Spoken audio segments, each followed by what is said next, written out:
क्रिस्का recording studio Ekangar सराय।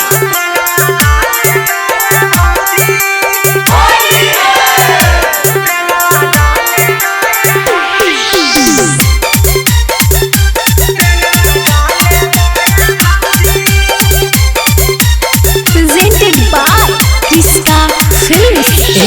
खेले लागी रंगावा अलियो देवरन के फौजी, खेले लागी रंगावा अलियो देवरन के फौजी। ऑपरेशन करैले है मौगी रंगवा डाले दाए फौजी, ऑपरेशन करैले है मौगी रंगवा डाले दाए फौजी। हे जी रंग देबो जवनवा जखनी मिलतो हमरा दौजी, अजी रंग देबो जवनवा जखनी मिलतो हमरा दौजी।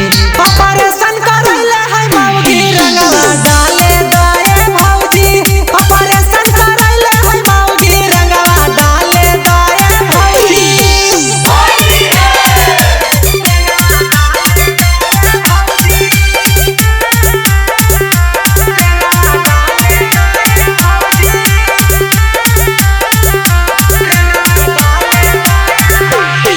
अजी होलिया में पिचकारिया हमर हाको बड़ी साना कलजी, एही चलते दुआरिया दुआरिया चला ही ठाना कलजी।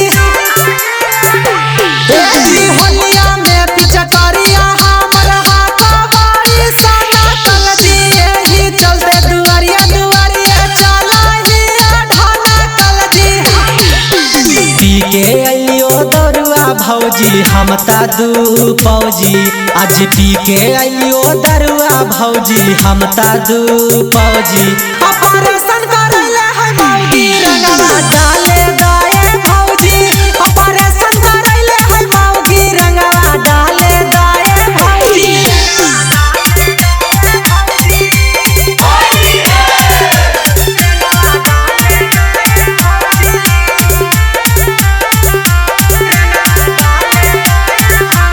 क्रिस्का रिकॉर्डिंग स्टूडियो एकंगर सराय। मट्रिक मसूरिया तोरा से भौजी करत हवा तू, आज भैया के जवन खिया बहुत तवन खियाई दाना पुआजी।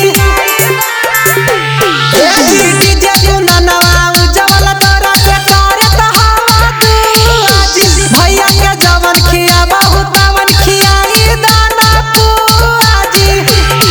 अजी भर फागुन नदिया में हमरा चलावे दाना नौजी, आज भर फागुन नदिया में अपन चलावे द हमरा नौजी।